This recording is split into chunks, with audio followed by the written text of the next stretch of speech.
प्यारे बच्चों, ये मेरी YouTube पर डालने के लिए पहली वीडियो है, इसलिए यदि कोई गलती हो तो उसको नज़रअंदाज करना।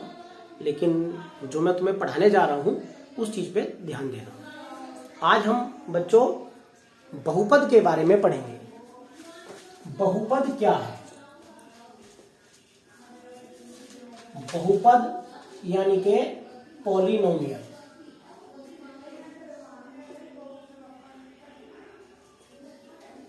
बेटा, बहुपद को समझने से पहले हमें यह समझना जरूरी है कि चर और अचर राशियां क्या होती हैं, तब हम उसके बाद बहुपद पे आएंगे। चर राशियां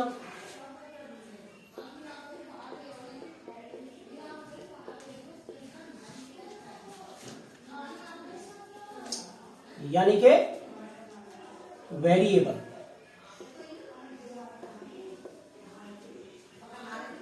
बेटा, मैथ में दो तरह की राशियां होती हैं। एक तो होती हैं चर राशियां। हाँ, तो मैं बात कर रहा हूं चर राशियों की। चर राशियां क्या होती हैं? इसके नाम से ही पता चल रहा है, वेरिएबल। वेरिएबल उन राशियों को कहते हैं जिनकी वैल्यू क्वेश्चन टू क्वेश्चन यानी कि हर सवाल में चेंज होती रहती है। एक क्वेश्चन में 2 आती है, दूसरे क्वेश्चन में 3 आती है। तो इस तरह की राशियों को चर राशियां कहते हैं। बेटा, हमारा जो मैथ है वो पूरा ही मैथ है जो देखा जाए 2 तरह की राशियों पर टिका हुआ है। उसमें एक तो होते हैं वेरिएबल यानी कि चर, एक होते हैं अचर यानी कि कांस्टेंट। आज मैं आपको इन दोनों के बारे में बताऊंगा। चर राशियां, इन्हें हम A, B, C, D dash dash dash up to Z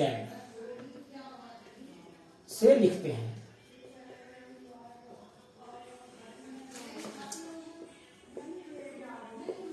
ये राशियां A, B, C, D से लेके Z तक ये होती हैं चर राशियां। अब दूसरी होती हैं कांस्टेंट राशियां, अचर।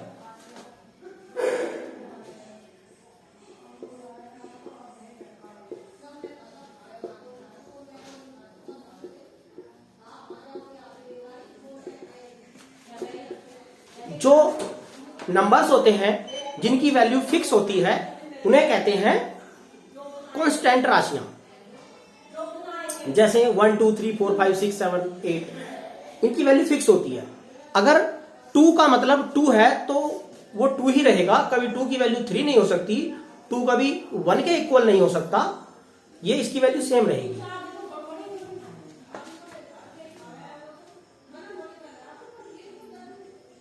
1 2 3 -1 1/2 डैश डैश डैश आदि, ये सब अचर राशियां हैं। तो बेटा, मैंने अब आपको चर और अचर दोनों ही राशियों के बारे में बता दिया है। उम्मीद है आपको समझ आ गया होगा। यदि कोई डाउट है तो आप मुझे कमेंट कर सकते हैं, मैं उसका रिप्लाई दे दूंगा। अब आपके सामने एक ये चतुर्भुज बना हुआ है, 4 भुजाओं वाला। इस चतुर्भुज की इस साइड की लेंथ x है, इस साइड की लेंथ x है। मान लिया इस साइड की लेंथ x² है और ये जो साइड है इसकी लेंथ 7 है। अब इसका अगर हम परिमाप निकालें तो परिमाप क्या हो जाएगा? बेटा, आप जानते हो कि किसी भी फिगर का जो परिमाप होता है वो उसकी जो आउटर बाउंड्री है, जो बाहरी लाइन है, उन सब का टोटल होता है। अब इसमें इन चारों को हम प्लस कर देंगे तो इसका परिमाप आ जाएगा x² plus x plus 7 plus x²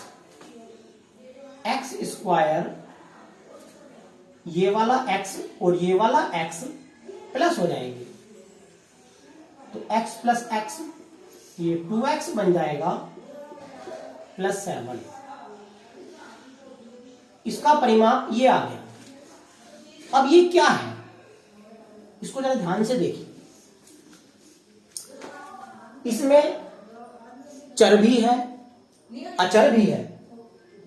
जैसे बेटा एक्स स्क्वायर है तो ये चर राशि है, ये 2x लिखा हुआ है, 2x में जो 2 है ये अचर है और x चर है, और ये 7 है ये अचर है।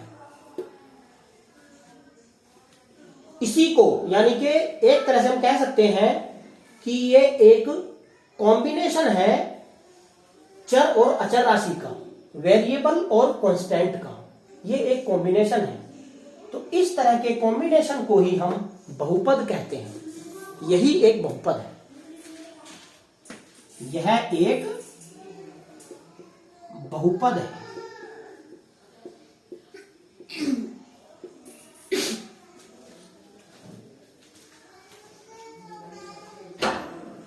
अब इसमें बहुपद में क्या खास बात होती है वो भी समझ लो। ये चर राशि x है, x की घात 2 है, यहां पर x की घात 2 है, यहां पर x की घात 1 है। तो हमें एक बात विशेष ध्यान रखने की है, नोट करके उसको नोट कर लेना।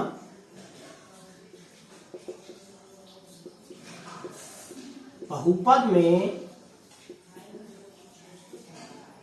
चर राशि की घात सदैव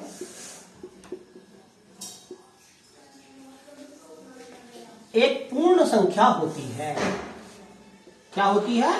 पूर्ण संख्या, यानी कि 0 से लेकर अनंत तक, इनफाइनाइट तक पूर्ण संख्याएं जो होती हैं वो 0 से स्टार्ट होती हैं और 0, 1, 2, 3, 4, 5, 6, 7, 8, 9 इसी तरह कंटिन्यूअसली चलती रहती हैं। इन सबको हम पूर्ण संख्याएं कहते हैं। तो बहुपद में चर राशि की घात सदैव एक पूर्ण संख्या होती है, ये ध्यान रखने की बात है। यदि किसी हमें कोई ऐसा एक, इसको हम एल्जेब्रिक एक्सप्रेशन कहते हैं, यदि हमें कोई ऐसा बीजगणितीय व्यंजक या एल्जेब्रिक एक्सप्रेशन लिखा हुआ मिल जाए जिसमें कि चर राशि की घात एक पूर्ण संख्या ना हो, तो वो बहुपद नहीं होगा, ये ध्यान रखने की बात है। अब मैं आपको कुछ बहुपद के एग्जांपल लिखता हूं। जैसे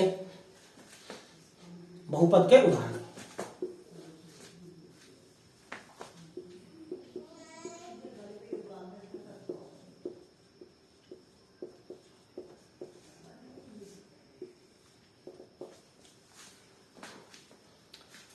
पहला है 2x की घात 2 प्लस 6x माइनस 7। इसको जरा ध्यान से देखिए, इसमें 3 पद है। 2x की घात 2 पहला पद है, प्लस का 6x ये दूसरा पद है, माइनस का 7 ये तीसरा पद है। तो ये एक बहुपद है। दूसरा बेटा ये भी ध्यान कर लो कि इस पूरे बहुपद में चर की घात एक पूर्ण संख्या होगी। अगर पूर्ण संख्या नहीं है तो वो बहुपद नहीं है। दूसरा y की घात 3 प्लस 1/2, ये भी एक बहुपद है। ये y में है, यहां पे जो चर है वो y है, यहां पे जो चर है वो x है।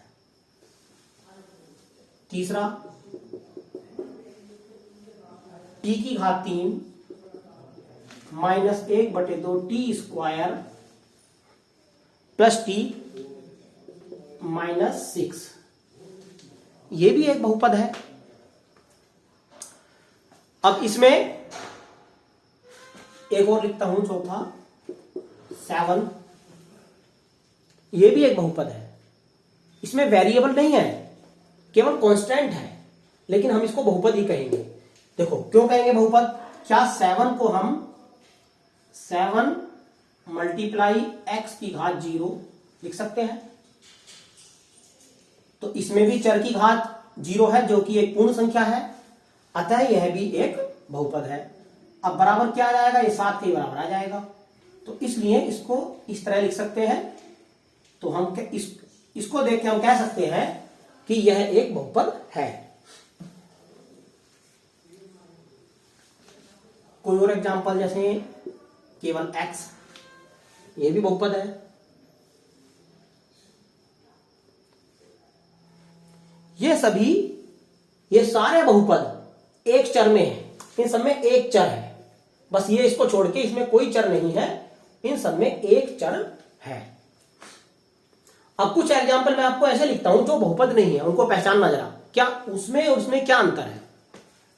देखो बच्चों, एक मैंने लिखा x की घात 2 प्लस 1/x, x की घात 2 प्लस 1/x। सोचो क्या यह बहुपद है? इसके अंदर x जो है 1 के अपोन में है। जब x 1 के अपोन में है तो जब हम इसको सोल्व करेंगे तो ये क्या बन जाएगा, इसको सोल्व करके देखते हैं, तभी हमें पता लगेगा कि ये बहुपद है या नहीं। x² प्लस, जब x ऊपर जाएगा डिनोमिनेटर से न्यूमिनेटर में जाएगा तो जो इसकी पावर है उसका साइन चेंज हो जाएगा, तो ये बन जाएगा x की पावर -1, x की घात -1। अब ये एक पूर्ण संख्या नहीं है। अब इसको इस तरह लिख सकते हैं। अब इसमें हमें साफ दिख रहा है कि x की पावर -1 है, और -1 जो होता है यह एक पूर्ण संख्या नहीं है, अतः यह बहुपद नहीं है। ठीक है, अब एक और एग्जांपल देता हूं मैं, थोड़ा ऊपर साफ कर देते हैं बोर्ड को। यह है √y + 6, यानी कि वर्गमूल y + 6। अब क्या यह बहुपद है? इसके अंदर y वर्गमूल में है। जब ये y वर्गमूल में है तो वर्गमूल का मतलब होता है y की घात 1/2 + 6। इसमें भी चर की घात एक पूर्ण संख्या नहीं है, तो इसलिए यह भी एक बहुपद नहीं है। अब और एग्जांपल लिखता हूं मैं, एक घनमूल x + 5। वैसे तो ये भी देखो चर राशि है इसमें, परंतु इसमें भी x की घात 1/3 है। घनमूल को कहते हैं हम x की घात 1/3 + 5। इसमें भी x की घात पूर्ण संख्या नहीं है, तो इसलिए यह भी एक बहुपद नहीं है। प्यारे बच्चों, आज मैंने आपको थोड़ा सा बहुपद के बारे में बताया, और क्या क्या आज हमने सीखा है। बहुपद क्या है, चर और अचर राशियां क्या है, बहुपद के उदाहरण देखे, ये एग्जाम्पल है बहुपद के, और कौन कौन बहुपद नहीं होते ये भी हमने सीखा। उम्मीद करता हूं आपको समझ आया होगा। कुछ इससे आगे के टॉपिक अगली वीडियो में शेयर करेंगे।